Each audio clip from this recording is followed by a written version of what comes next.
just one more thing. One more thing, and I promise, just like Dan Campbell, my head coach, I will let this thing go come the new league week. Today's Tuesday, and I got one more day to talk about this. I've got to let this go. It's going to be hard, and I'm going to keep it a buck. I'm not going to be able to let it go when it comes to forever because I still have PTSD of being in Jerry World 2014. We all know what happened there with the Detroit Lions. And the bonus of this is that the whole world got to see what we've been dealing with when it comes to Dallas. Now, I had to bring this up. Because I've been seeing a lot of people in the comment section of the latest video. The other video, the one from 2 days ago, has over 700 comments. It's going to be very difficult, if not impossible, to get through all those comments, but I'm going to try. But I've been seeing a lot in the comment section about why didn't the Detroit Lions call or correct Brad Allen once he announced who the eligible man would be, okay? And we didn't know a dumb rule existed until today, but another dumb rule from the NFL, okay? This is coming from the insiders, Tom Pelissero, Ian Rappaport, and Mike Garafolo. I want you to listen to this. Tell me if you knew this before this, hearing it right now. This is what they had to say as to why the Detroit Lions did not correct the referee when they heard him announce the wrong number.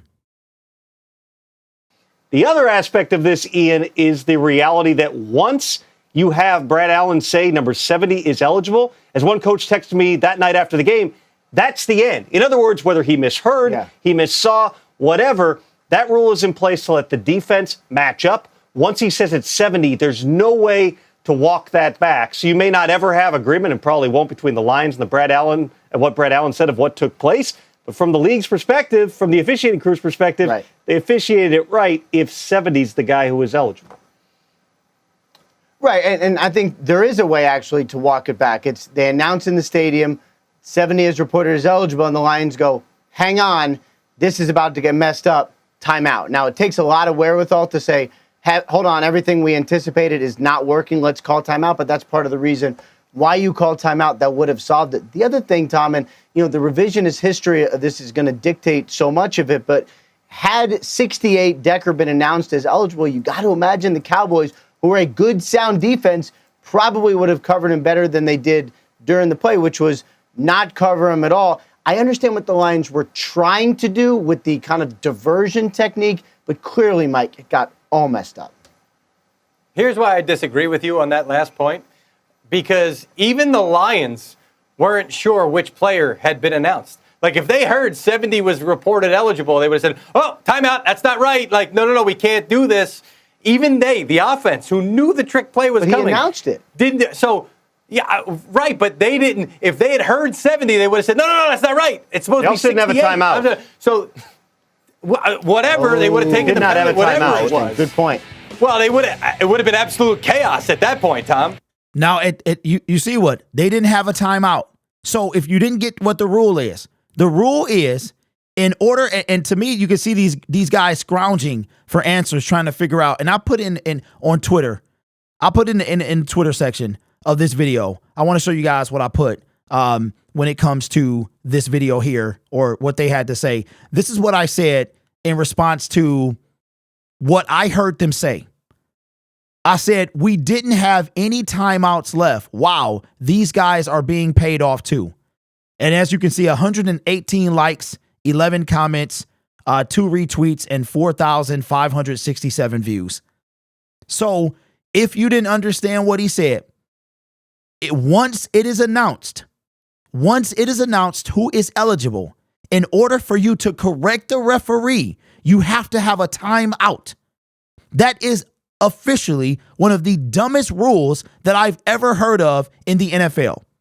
You have to, so if the referee gets it wrong, you cannot correct him unless you have a timeout. That is dumb. So if Brad Allen makes a mistake, Jared Goff cannot correct him, when it's dumb, because I thought I've heard them say before, correction, number 68 is eligible. Number 68 is eligible. Then you make sure the defense knows number 68 is eligible, right? So Another dumb rule that we didn't know existed until I didn't know it existed until I heard that. Okay. So, and I want to address something for all the dumb Cowboy fans that have been scouring the internet for Detroit Lions content creators to troll.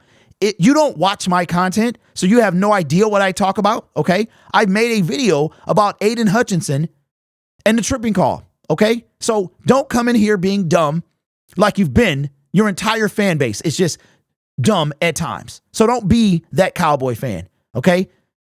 You got the W, which is what the NFL wanted, so that's all that matters, okay? So how about them Cowboys? How about you win a Super Bowl, okay? So until you do that, be quiet, all right? Go troll somebody else, all right? So I am sick to death of Cowboy fans. Detroit Lions fans do not cry. You're the ones that cry.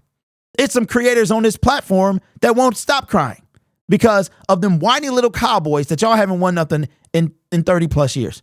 And I know we haven't been to the Super Bowl, blah, blah, blah. So try again. Say something else because there's nothing you can do to hurt a Detroit Lions fan. Okay? We're going to pick ourselves up and keep walking. Y'all the ones that would be crying over this, right? We're going to come out. We're going to see you again. We're going to see. And this time, CeeDee Lamb ain't going to get 230 yards. All I'm saying is, again, and I have to let this go. I got to let it go. I'm done. I have to be done. Dan Campbell said today he's going to use that as 100%. What did he say?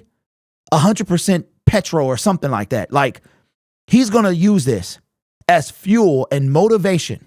And I tell you what, the Minnesota Vikings should be terrified in week 18 because we're going to be trying to blow everybody up. They should be terrified. Anybody in the playoffs should be absolutely.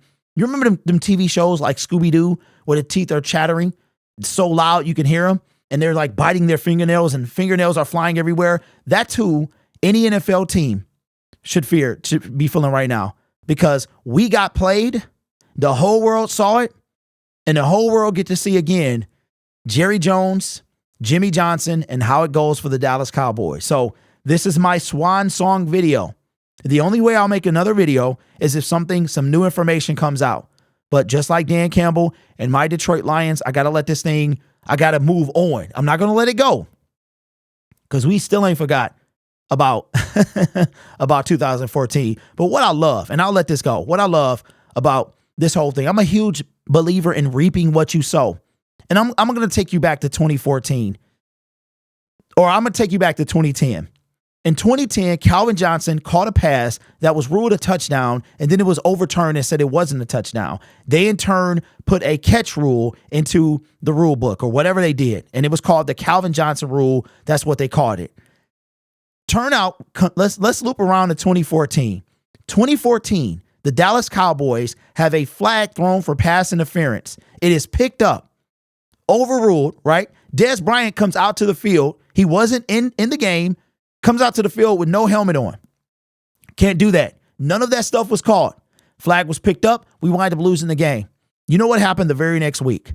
The Green Bay Packers are hosting the Dallas Cowboys, and Dez Bryant caught a ball that probably would have secured the win or got in scoring territory. And guess what? That Calvin Johnson rule came back to haunt the Dallas Cowboys. So you reap what you sow.